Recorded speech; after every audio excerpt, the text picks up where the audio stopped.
to see everybody that's here tonight and listen to Dr. McClinton using his quote, we want to wake up the memories and wake up the memories of Green Pastures. And everybody has a story. I don't care what it is. Everybody has an experience, a story to tell. We have a history here, a very significant history. Green Pastures is a gem, a treasure, has been a haven in the mountains. So we want to listen to the stories that the people are going to share tonight. And for those who are not on the list, if you want to share your story, we welcome you to share your story. So the very first person tonight will be Greg Key.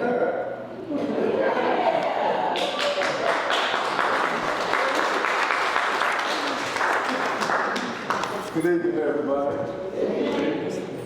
Best memories I got of Green Pastures. The best part was every Sunday we would eat, and we would eat off everybody's table. It was like one big family reunion, you know, friends and family. Then I also got some memories. I was blessed to save someone's life down there. We swim to the other side. He run out of breath, and I was able to go back and push him to the bank as we swim to the rope. But yeah, playing softball, meeting people all around Lexington, Clifton Forge, Covington. It was just a beautiful thing, and I really enjoyed it. And I wish we'd get back to it. That's all I have to say. Thank you. I didn't know Brenda was a lifeguard. No, I wasn't. I was just at the right place at the right time. So we've been hearing a lot of things about people. But what was your favorite place in the park? The beach. The beach? Yes. Okay. Yeah. So how old were you when you first started going to the God knows. You're trying to find out how old I am. My grandmother, that was when we had to go to church, and after church, we knew we was going to have a good time at Green Pastures, and that made it even best. It made us to go to church, and we had something to look forward to after church. Yeah. You know? And also I had a friend, Shaft, God bless his soul. He was scared. He would take me down there with him to dig up snakes out the rock wall. And, you know, there's a lot of good memories down there, but only Shaft would do that. You know? Anything else anybody want to ask Greg? Anything about his experience at Green Pastures? I know most of you probably know his grandmother, Mrs. Key, who was a great, fantastic cook. So you can imagine the spread that was on the table in Green Pastures when he was there. Miss BB. Yeah, Miss BB and quite a few. Thank you, Greg. Thank you. Okay, thank you.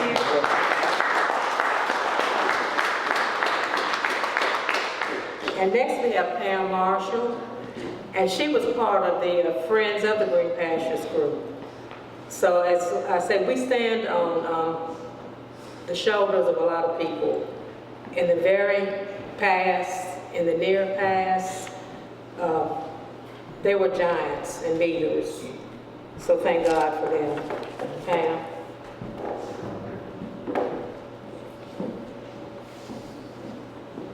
Thank you. Good evening. I have 5 minutes, is that correct, to tell my Green Pastures story? You might have to cut me off because they can go on. I just want to start by saying most of these pictures are from my family's photo album. So I'm glad to see those up there, and it was a blessing to see Dr. Calvin McClinton as well. My memories, my very earliest childhood memories were of going to Green Pastures with my family. We went on Sundays after church. We went on the holidays, Memorial Day, 4th of July, Labor Day. And it just seemed to me as a 6-year-old and that the whole world was down there because all of our neighbors were there. All of our childhood playmates were there. As a child of the 60s, I went to school, it was already integrated, so I didn't realize the park was segregated. So when we went down, we saw some of our classmates who were white from school. They would be playing in the front of the park when we pulled up. But I'll tell you, we get in that car, we didn't have seatbelts then, so we stood up on the back seat till we could see Green Pastures going around that little curvy road, And and as soon as the car stopped, we were on the ground running to the bathhouse to change and shower so we could get in the lake. Being a young child, we weren't allowed to go over past the rope, so we truly waded in the water. We waded around the front part of the water. And I remember the mothers would be sitting on the blankets watching all the children. And they knew who you were. So if I got too far away, they would say, hey, Marshall girl, you belong over there. Everybody looked out for one another. Also the food. Everybody bought a picnic basket, every family. Everybody took their basket into the hut or the pavilion. And at lunchtime, we could eat at any table we wanted to eat at. We were welcome. I just remember happy memories. As a little girl, that park appeared to be littered with ants because there was people everywhere. It was children, the screams of the children, the giggling, the laughing, are the things I remember. That was in the 60s into the 70s, and I left here in 1980 to go to Washington, D.C., where I lived for 34 years. And when I came back, I started working for the local newspaper, the Virginia Review, and my assignment was to go cover the Wrightsville closing ceremony at Green Pastures. So I pulled up in there like days gone by, and I hear this voice saying, we have to save this park. This is a part of our history. It was Dr. Calvin Andre McClinton. And that's when I realized that that had been a segregated park. But for as long as I remember, we all colors, all ages, went to enjoy the park. So after meeting Calvin and writing the story of Green Pastures, I decided to join up with the What's Your Story committee. And that was our second book, I believe. Third. And we did a book, and I believe it's our bestseller to date. For sure. People are always asking me about that book, so I'm just happy that the attention is still there. So I got involved with that, and then it just became a work of passion to help Dr. McClinton and the Friends of Green Pastures bring attention to that park. At that time, the park's name had been changed to Longdale Recreation Area. And when we started this communication with the governor, the Dallas State, the Federal Service, all of the people that became a part of this project, we asked them for our name back, Green Pastures. And that was granted. And finally, when the park reopened in 2021, I happened to be the mayor of the town of Clifton Forge. So I was very happy to be there at the ribbon cutting ceremony and again, share my story.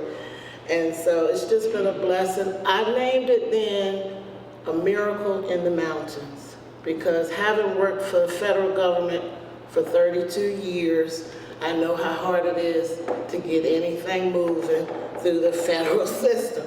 So the fact that the federal government, the local governments, state governments, and loads of people came together and the park was reopened 4 years after we started communications, newspaper articles, radio spots, many letters to the governor. And so I was happy to be a part of that. And again, in this new iteration, I'm calling it a new iteration of the miracle that is Green Pastures. I'm happy to share the story with this group as well.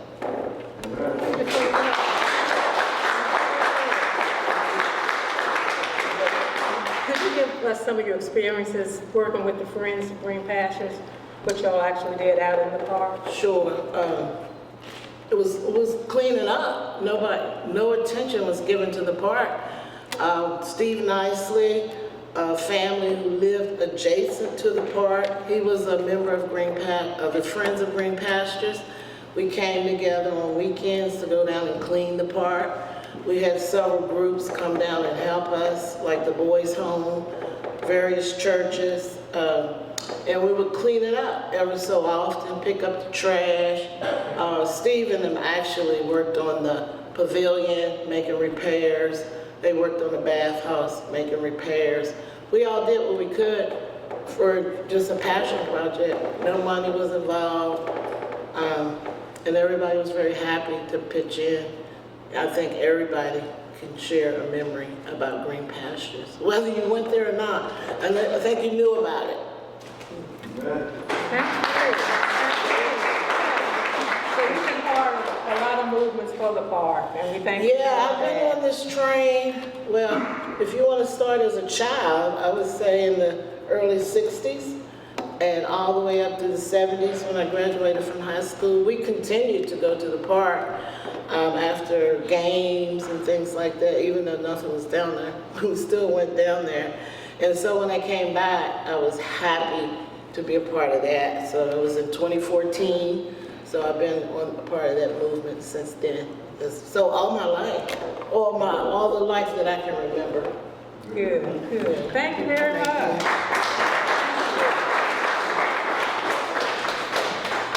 And next is Pearl Miller. Pearl.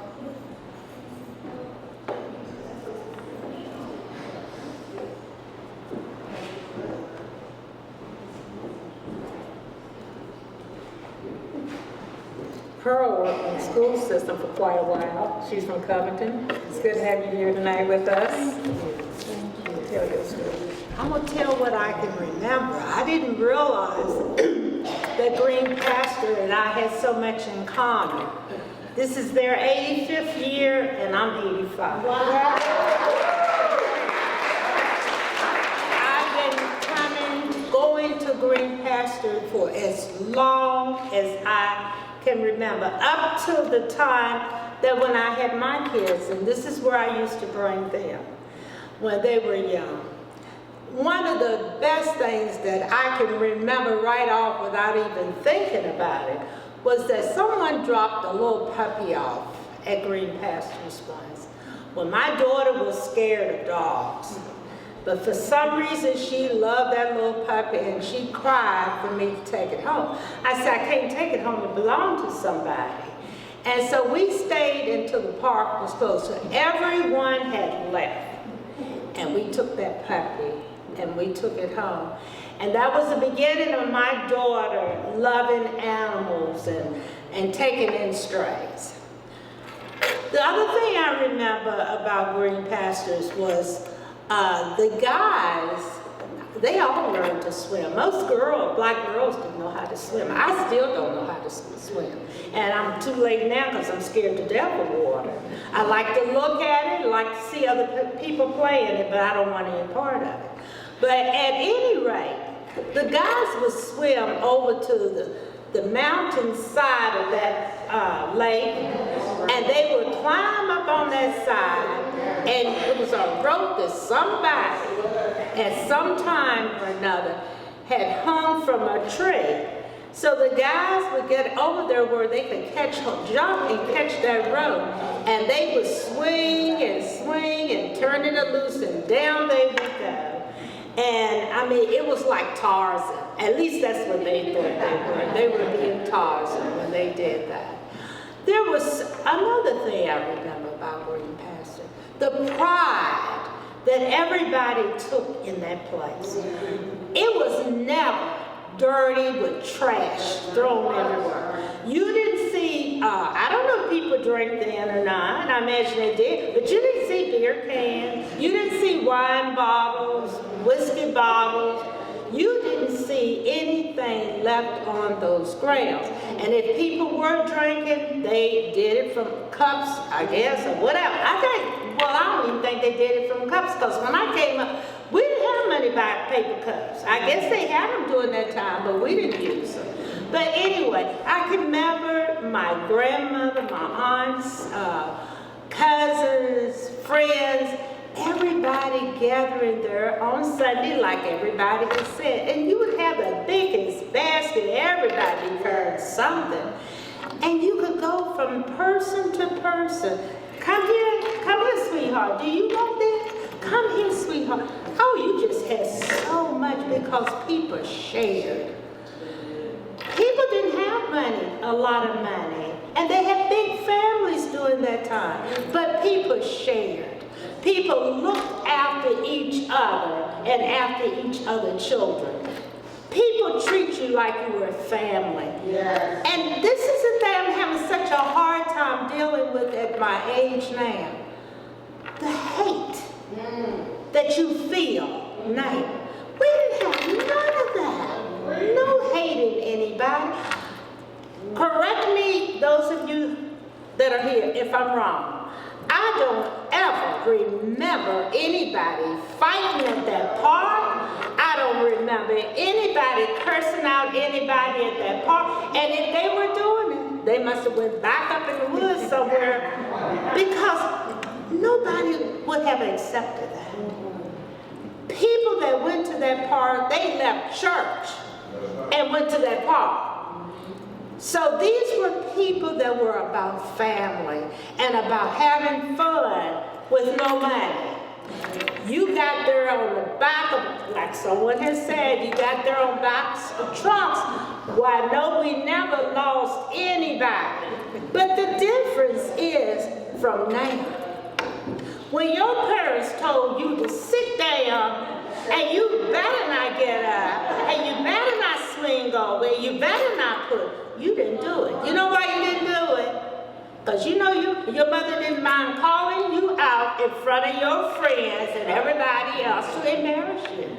And you would be embarrassed. See, that's something we don't have now. People don't get embarrassed about nothing. But people got embarrassed. And then you didn't want to be that child that was so, oh, he doesn't understand anything. He don't know nothing. His parents tell him to do something. He look at him like he's empty. He don't know. You didn't want to be called out for not understanding, for not obeying. You wanted to be the best person you could be because you had the preachers were there, the teachers were there, the doctors, everybody that was somebody that we looked up to during those days. You could look up to people. It's different now. You have to pick and choose what you look at and what you look up to. But during that day, people treated each other with respect. And I know I'm using something from West Virginia where it's almost heaven. Green Pastures was almost heaven during my time. Thank you. Thank you.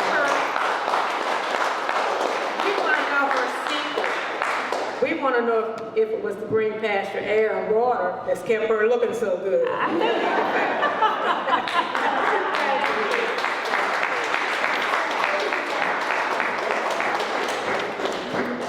Okay, we have two people. Sister, what did you tell me? Sister cousin, sister.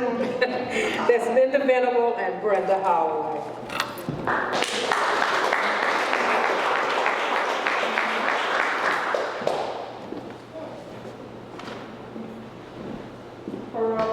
My memory's not as good as you, so I had to write mine down. But I remember everything that happened. Brenda, I'm gonna put you up here near me because she remembers stories even more than I did. My earliest memories was when my sisters and I, was three of us, the fourth one hadn't been born yet. But it was around 1957, 1959 is my earliest remembrance of Green Pastures. The one major thing that I remember, all of the church baptisms in reference to folks that wanted to get baptized, they, especially the young adults, that we considered in those days, they teenagers nowadays, baptism from our church always occurred at Green Pastures. And I can remember once they got in the water, our pastor then was Reverend Robinson, and the older women would be standing up on the grass level behind the sand. Kids always we always want to be down with our feet in the sand. And they would start singing the hymnals before they went into the water. And it was such joyousness when they would come up. It was like folks would be crying, folks would be singing. It was like they were so happy that they had gotten baptized in Green Pastures. And it wasn't until many, many years later that I used to hear, and I think it was one of my aunts, talk about how Green Pastures had came about. And the stories then that were being told was, you know, Psalms 23, you know that verse in there about Green Pastures? And that's how we made the recollection. That's why it was called Green Pastures. Our church picnics, our family picnics were always at Green Pastures. During that time, we were the only black folk that I saw that was there. So it made me think that this is something that is ours to enjoy. And like Ms. Pearl said, it was always clean. I remember our parents, Brenda and I were talking about it yesterday evening. I remember the baskets, and Brenda will explain what kind of baskets I'm talking about. It wasn't the lunch baskets you see folks carrying now. I remember all the homemade food my parents, her parents would have, and our parents, especially our moms, they canned. So I can remember canned peaches. We had a lot of fruit trees in our yard. I remember canned things being in that basket. Your cobblers, your cakes, everything was homemade. Your potato salad, your deviled eggs. And as we thought about it, I don't remember ice. I do remember our men folk carrying stuff down in a pail or a bucket to keep it cold. And they would, with that string, bring that bucket up. So I think that's where they were keeping everything cold until we got ready to eat. But I remember that log cabin shelter, we called it shelter during that time. And the rocks that had helped make it, and that big fireplace that was on the inside. I can even remember some of them with those frying pan, those big frying pans that everything it seemed like was cooked in. But we were having a good time. We had to get dressed. Once we got home from church, you couldn't wear your church clothes. We had to go in our play clothes. And I remember that walk was so long from the road into the park, but nobody ever complained. We were just having fun. We were just so glad to be there. And I think all our church homecomings were held there. And I remember us always eating. And we had wanted to get in the water first, and they would tell us, well, go on, right. After you eat, wait an hour, couldn't get in the water. Water right away. We couldn't get in the water right away, or you would end up with a stomach ache. You would end up with a stomach ache. I remember the sand. The sand was always clean, and as Miss Pearl said, I never saw trash, and if kids were even throwing stuff down, the parents would look at us, not say anything. We knew what the look was. You better pick it up, you better bring it back up there to the shelter with you to put it in the trash can, but you weren't throwing trash around. I remember, as Miss Pearl said, I remember most of the guys swimming more than I did the girls. If we got in water, I can remember them telling us, don't go too far, because some of them didn't know how to swim also. But we would stay close enough to still have a bunch of fun. One of the things before Miss Brenda talked is I remember as years went on that our moms would tell us even more, I think our dad and our uncles, be careful when we went in the bathroom, because a lot of time a snake might be curled behind the toilet stool. So you had to be careful, and we never went by ourselves. Usually we're in 2 or 3s, because somebody had to look around while we were using the bathroom or changing into our bathing suits or whatever. In my last year at Dabney, I graduated in 1970, and a group of us from Covington and Clifton Forge, my classmates at Dabney from there, we had a picnic at Green Pastures, and we could tell it was beginning to kind of go down a little bit, but somebody had cut the grass and everything, and we just had a ball, but it was nice. We were remembering when we were small and when was the last time we were at Green Pastures, but I always have had fond memories, never had sad or bad memories about Green Pastures. And Brenda probably got even more stories to tell. Well, as you've heard everyone say, it was mainly church people that went. And not all the time, but mostly everyone here has said something about a church. And my era was also with Reverend M.F. Robinson and Reverend Henry Towns, and we would go.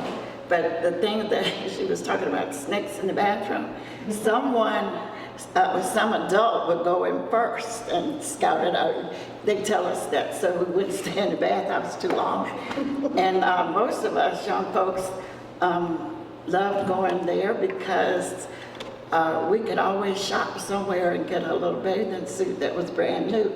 But not me, I was a middle child, so I got my older sister. And by the time I finished with my baby sister got a new one, so that, you know, that brings back some bad memories. But it was always so peaceful.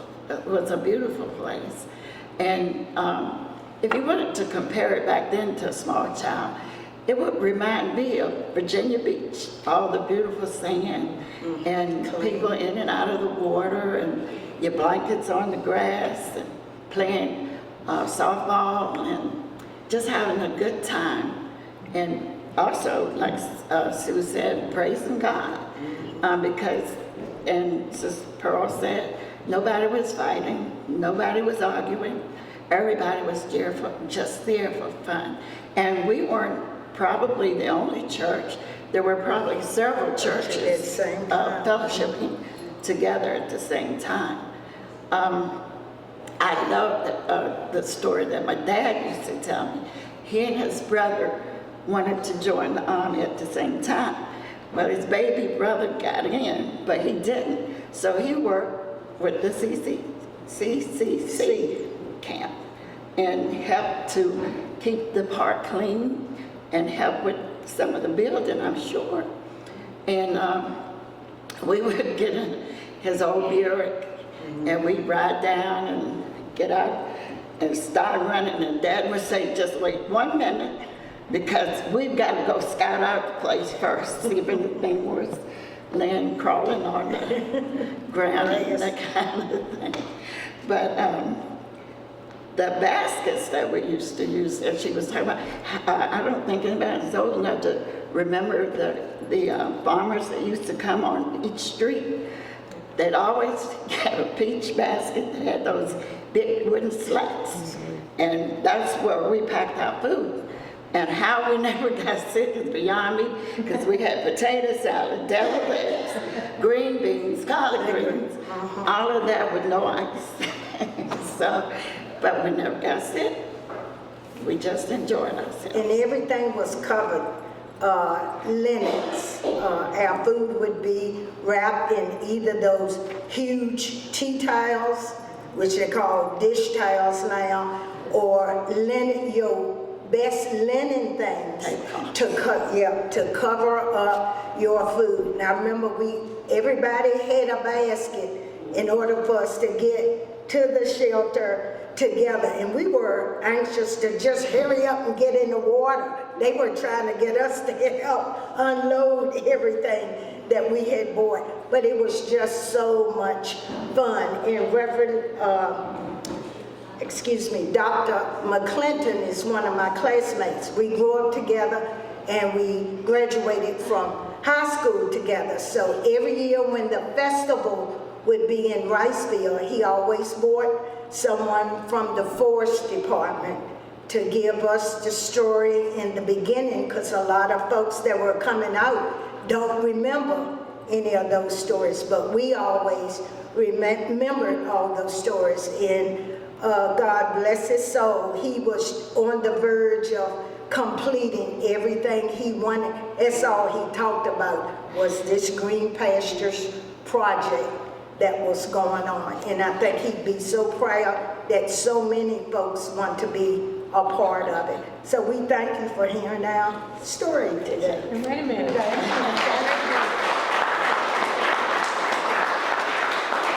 They keep talking about these baskets. They make you hungry, don't they? And what was your favorite food in the baskets? Well, with chicken McNuggets, mine was potato salad and fried chicken. Potato salad or peach cobbler. Our parents always made homemade cobbler. We Everything. have homemade pound cakes and whatever. And like Greg commented early, everything Everybody was about shared. the food. And you shared with everybody. You went to other tables from other churches and they would have things that they were sharing. They wanted you to taste some of the items that they had bought. And that's what sharing was about. Even though they were churches coming from other churches, they really were our neighboring churches, but it seemed like we would show up almost on the same. Sundays was the big day for us, because we know we were going to Green Pastures right after church. Thank you very much.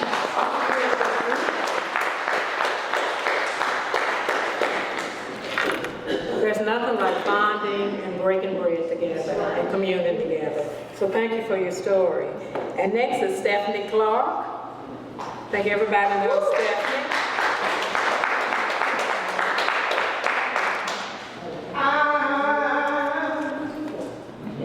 I'm so in love with you. Whatever you want to do is all right with me.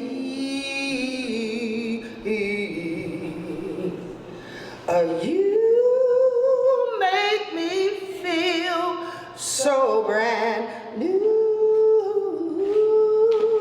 Ooh, baby, I'll never be untrue to you.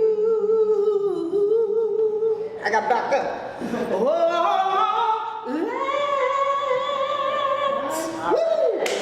Let's stay together, loving you whether times are good or bad, they are happy and sad. Listen, y'all. Why do people break up? Can you tell me the truth? Turn around and make up. I just can't see. My daddy used to love this song. You make me feel so brand new. Ooh, baby, see, I'll never be untrue to you. Ooh, come on, y'all, can y'all clap?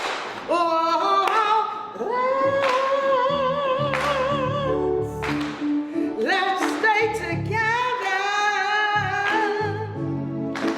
loving you whether times are good or bad, they are happy and sad. Let's stay together. Sorry, Bishop, that's all I got.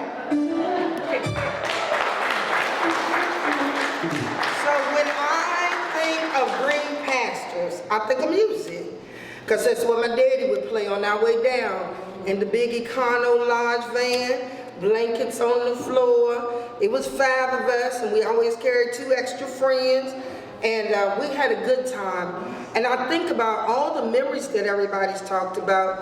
I'm only 57 years old, and I was listening to all the speakers, and I started thinking about, did I even realize that Green Pastures was segregated? I don't think I did, because my parents just said, okay, Stephanie, you're gonna be at church. At 1 o'clock, you be ready, because the van is leaving. And you're gonna have to be ready to get in the van. And we would go to Green Pastures. My mama would fry chicken. It was like 7 families of us, of which we're all still friends today.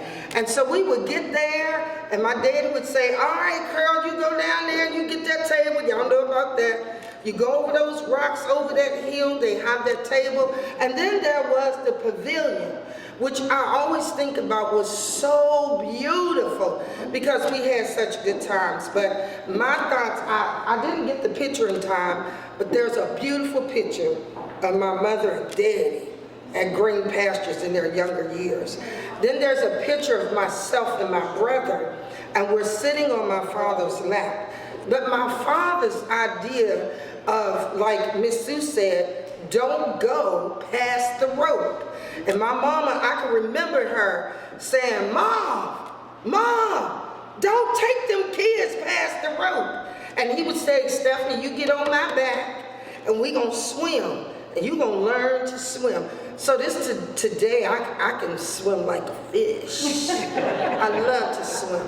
Now, I've taught all my nieces, I've taught all my nephews. I have one niece that can't swim. And I got that from him because I had a good daddy. I had a good mother. And they didn't have any money, but they took us to Green Pastures and we had food and we had macaroni salad, like y'all said, all the food. But I think one of the greatest things that I love to share is that my parents made sure we could swim because a lot of people couldn't swim. And today we go to the park and all my nieces and nephews would be like, Auntie, show us how to swim. So they can swim. And just in memory of Green Pastures and this thought that I had, you know, they had those 8-track tapes that you put into that cassette. That's the music we listened to. But recently, I baptized a young man in Richmond, Virginia. Well, the day before, my sister-in-law came in and said, Stephanie, there are 3 people out here who want to learn how to swim. And I said, okay, where they at? And so there was a Hispanic 7-people family. And 3 of the children wanted to learn how to swim. And so I taught them how to swim before I left Richmond. So the legacy of teaching, experiencing, and enjoying those time at Green Pastures are still in my heart. Thank you, Pam. And Dr. McClinton is with the Lord, and we appreciate his time and effort. And thank you, everybody, for coming, and thank you, Trish.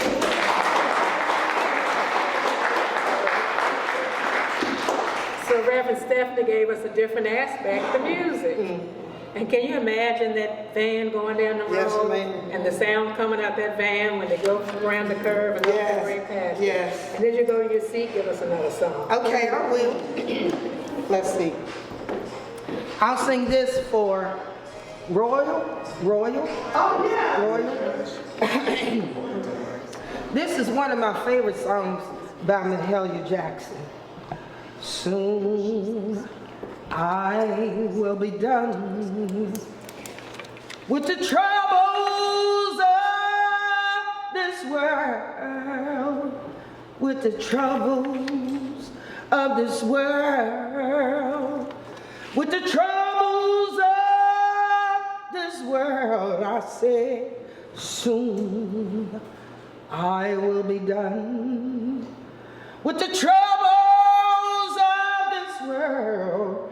I'm going home to live with my Lord. No more weeping, no more weeping and wailing. I said no more no more weeping, no more weeping, and oh well, I said no more weeping, no more weeping, and oh well, I'm going home